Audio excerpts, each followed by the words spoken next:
আসসালামু আলাইকুম, সবাইকে স্বাগত জানাচ্ছি বিডিভিউস ইনফোটেনমেন্টে। আপনাদের সঙ্গে আছি আমি ফাহাদিয়া মিতো। 2025 সালের 18 সেপ্টেম্বর উত্তর কোরিয়ার রাষ্ট্রীয় সংবাদ সংস্থা কোরিয়ান সেন্ট্রাল নিউজ এজেন্সি যে প্রতিবেদন প্রকাশ করেছে তা আন্তর্জাতিক পরিসরে ব্যাপক আলোচনার জন্ম দিয়েছে। সেখানে উল্লেখ করা হয়েছে যে উত্তর কোরিয়ার সর্বোচ্চ নেতা কিম জং উন নিজে উপস্থিত থেকে দেশের নতুন প্রজন্মের বিভিন্ন প্রকারের মানববিহীন আকাশযান বা ড্রোনের পরীক্ষা পর্যবেক্ষণ করেছেন। এই পরীক্ষাগুলোর মধ্যে ছিল কৌশলগত গোয়েন্দা কার্যক্রমে ব্যবহৃত বহুমুখী ড্রোন এবং বিশেষভাবে কুমসন নামের কৌশলগত আক্রমণাত্মক ড্রোন। প্রতিবেদনে বলা হয়েছে পরীক্ষাগুলো সফলভাবে সম্পন্ন হয়েছে এবং ড্রোনগুলোর সামরিক স্ট্র্যাটেজিক গুরুত্ব, উদ্ভাবনী বৈশিষ্ট্য এবং যুদ্ধক্ষেত্রে কার্যকারিতা স্পষ্টভাবে প্রমাণিত হয়েছে। কিম জং উন পরীক্ষার ফলাফল থেকে অত্যন্ত সন্তুষ্টি প্রকাশ করেন এবং নতুন প্রযুক্তি ও উৎপাদন পরিকল্পনা নিয়ে দিক নির্দেশনা প্রদান করেন। উত্তর কোরিয়ার ড্রোন প্রযুক্তির এই অভাবনীয় সাফল্য নিয়ে বিস্তারিত ওয়াহিদ ফারুকের প্রতিবেদনে।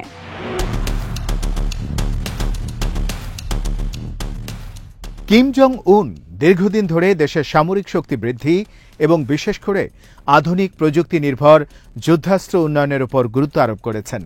ড্রোন প্রযুক্তি এখন বৈশ্বিক সামরিক শক্তির অন্যতম প্রধান হাতিয়ার। যুক্তরাষ্ট্র, চীন, রাশিয়া, ইসরায়েল এবং তুরস্ক সহ বিশ্বের বহু দেশ যুদ্ধক্ষেত্রে ড্রোন ব্যবহার করছে। উত্তর কোরিয়া এক্ষেত্রে অনেকটা পিছিয়ে থাকলেও সাম্প্রতিক বছরগুলোতে তারা ড্রোন প্রযুক্তি নিয়ে দ্রুত অগ্রগতি করেছে বলে মনে করা হচ্ছে।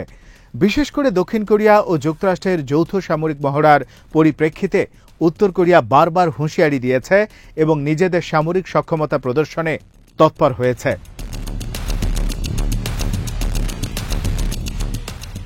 প্রতিবেদনে বলা হয়, এই ইউএভি বা ড্রোনগুলো উত্তর কোরিয়ার বিভিন্ন বৈজ্ঞানিক গবেষণা প্রতিষ্ঠান এবং অ্যাসোসিয়েশন অব আনম্যান্ড এরিয়াল ভেহিকলসের অধীনস্থ শিল্প প্রতিষ্ঠানে তৈরি হয়েছে। অর্থাৎ শুধুমাত্র সেনাবাহিনী নয়, বরং বৃহৎ রাষ্ট্রীয় কাঠামো এখন এই ড্রোন প্রযুক্তি উন্নয়নের কাজে নিয়োজিত রয়েছে। কিম জং উন পরীক্ষাগুলোর পর প্রযুক্তিবিদ ও কর্মকর্তাদের সঙ্গে বৈঠক করেন এবং নতুন কৃত্রিম বুদ্ধিমত্তা প্রযুক্তি এআই ড্রোনে প্রয়োগ করার নির্দেশ দেন। একই সঙ্গে তিনি ব্যাপক হারে এসব ড্রোন উৎপাদনের পরিকল্পনা অনুমোদন করেছেন। এছাড়া তিনি একটি গুরুত্বপূর্ণ খসড়া নথিতে স্বাক্ষর করেন, যেখানে এই প্রযুক্তিগত সক্ষমতা আরও বিস্তৃত করার জন্য সাংগঠনিক পদক্ষেপ অন্তর্ভুক্ত রয়েছে।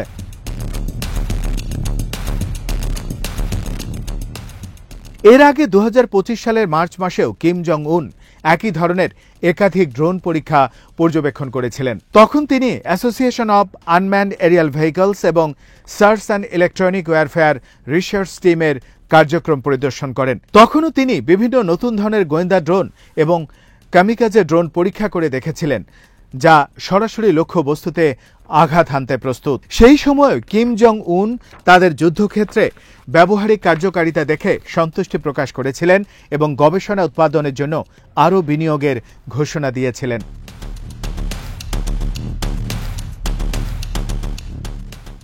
উত্তর কোরিয়ার এই নতুন উদ্যোগ শুধু দেশীয় সামরিক প্রযুক্তির উন্নয়ন নয়, বরং আন্তর্জাতিক অঙ্গনে একটি শক্ত বার্তা বহন করে।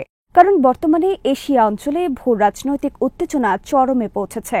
দক্ষিণ কোরিয়া, জাপান এবং যুক্তরাষ্ট্রের মধ্যে সামরিক জোট এবং তাদের বারবার সামরিক মহড়া উত্তর কোরিয়ার দৃষ্টিতে সরাসরি হুমকি। এর জবাবেই উত্তর কোরিয়া বারবার ক্ষেপণাস্ত্র পরীক্ষা, পারমাণবিক কর্মসূচি চালু রাখা এবং এখন আধুনিক ড্রোন পরীক্ষার মাধ্যমে নিজেদের প্রতিরক্ষা সক্ষমতা প্রদর্শন করছে।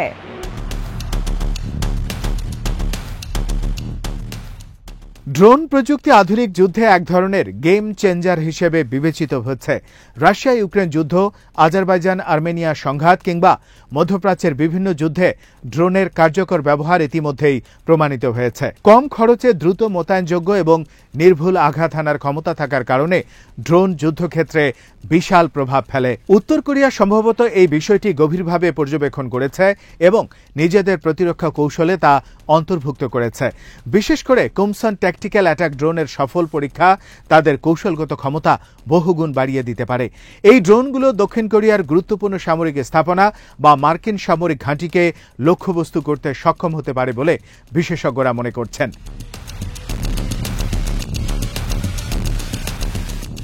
কিম জং উনের বক্তব্যে আরও একটি বিষয় স্পষ্ট হয়, তিনি কৃত্রিম বুদ্ধিমত্তা প্রযুক্তিকে ড্রোনে সংযোজন করতে চান। এআই ভিত্তিক ড্রোন স্বয়ংক্রিয়ভাবে শত্রুপক্ষ চিহ্নিত করতে, আক্রমণ চালাতে এবং যুদ্ধক্ষেত্রে দীর্ঘ সময় অবস্থান করতে পারে। এছাড়া ইলেকট্রনিক ওয়ারফেয়ার বা ইলেকট্রনিক যুদ্ধে ড্রোনের ব্যবহারও ক্রমবর্ধমান। এগুলো রাডার ফাঁকি দিতে পারে, যোগাযোগ ব্যবস্থা ধ্বংস করতে পারে, এমনকি সাইবার আক্রমণের অংশ হিসেবেও কাজ করতে পারে। কিম জং উন এই বিষয়গুলো গুরুত্ব সহকারে বিবেচনা করছেন।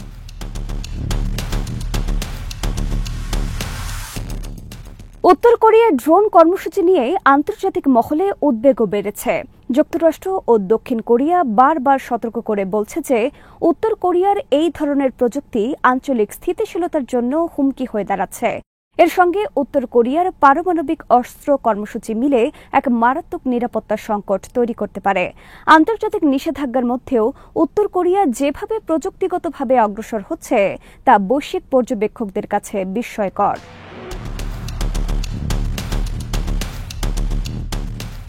কুমসন ট্যাকটিক্যাল ড্রোন অনেকটা গ্লোবাল হকের মতো উচ্চতায় দীর্ঘস্থায়ী পর্যবেক্ষণের জন্য কার্যকর।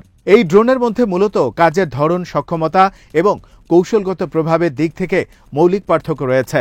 কুমসন রকমের ড্রোনগুলো ট্যাকটিক্যাল অপারেশনকে কেন্দ্র করে ডিজাইন করা হয়। স্বল্প থেকে মধ্য দৈর্ঘ্যের ফ্লাইট, দ্রুত মোতায়েনযোগ্যতা, তুলনামূলক কম খরচে উৎপাদন এবং নির্দিষ্ট লক্ষ্যবস্তুতে আক্রমণ বা কামিকাচে ধাঁচের মিশনে ব্যবহার উপযোগী। এগুলোকে প্রায়শই সামনের লড়াই ক্ষেত্রে সরাসরি সাপোর্ট, সাপ্লাই লাইন রোধ, ছোট ঘাঁটির বিরুদ্ধে আক্রমণ কিংবা স্কোয়াম কৌশলে প্রয়োগ করা যায়। কুমসন ধরনের ইউনিটে সেন্সর প্যাক, অনুলিপি সমর্থন বা সীমিত নেভিগেশন থাকে। আর উত্তর কোরিয়ার মতো পরিবেশে এগুলোকে দ্রুত ভলিউমে তৈরির উপর জোর দেওয়া হয়, যাতে সংখ্যায় বেশি রেখে আক্রমণ দক্ষতা বাড়ানো যায়।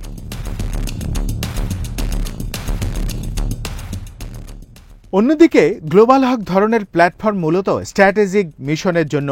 উচ্চতায় দীর্ঘ সময় ধরে আকাশ থেকে বড় এলাকায় স্ক্যান করা, উচ্চমানের রাডার, ইলেকট্রো অপটিক ও ইনফ্রারেড ক্যামেরা নিয়ে নির্ভুল চিত্র ও ডেটা সংগ্রহ করে সামরিক ও নীতি নির্ধারণী স্তরে সিদ্ধান্তে সহায়তা করা।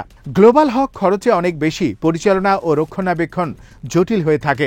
তবে কার্যকারিতার দিক থেকে কুমসন আক্রমণাত্মক ও নমনীয় এবং গ্লোবাল হক নজরদারিতে সেরা।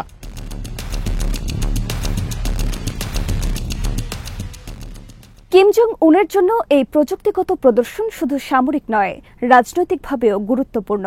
দেশের ভেতরে তিনি এভাবে জনগণকে বোঝাতে চান যে নেতৃত্বের অধীনে উত্তর কোরিয়া ক্রমশ শক্তিশালী হচ্ছে এবং বাইরের শক্তিগুলোর মুখোমুখি দাঁড়ানোর সক্ষমতা রাখে। এর মাধ্যমে তিনি নিজের অবস্থানকে আরও শক্তিশালী করছেন এবং সেনাবাহিনীর প্রতি আস্থা বাড়াচ্ছেন।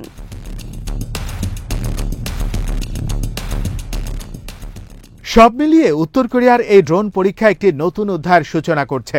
আধুনিক যুদ্ধে ড্রোনের গুরুত্ব যত বাড়ছে, উত্তর কোরিয়া ততই সেই ধারা অনুসরণ করে নিজের প্রতিরক্ষা ব্যবস্থাকে রূপান্তরিত করছে।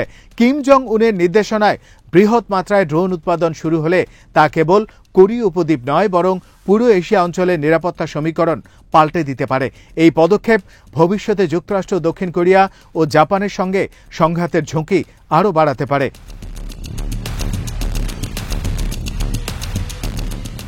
অতএব কিম জং উনের সর্বশেষ পর্যবেক্ষণ ও ড্রোন পরীক্ষার ঘটনাটি আন্তর্জাতিক কূটনীতির ক্ষেত্রে যেমন গুরুত্বপূর্ণ, তেমনি বৈশ্বিক সামরিক শক্তির ভারসাম্যকেও নতুনভাবে ভাবতে বাধ্য করেছে। উত্তর কোরিয়া যদি সত্যি ব্যাপক হারে আধুনিক ড্রোন উৎপাদনে সক্ষম হয়, তবে তা তাদের সামরিক সক্ষমতাকে বহুগুণ বৃদ্ধি করবে এবং আন্তর্জাতিক অঙ্গনে এক নতুন নিরাপত্তা সংকট সৃষ্টি করবে। এই প্রেক্ষাপটে বিশ্ব এখন সতর্ক দৃষ্টি রাখছে উত্তর কোরিয়ার প্রতিটি পদক্ষেপের উপর।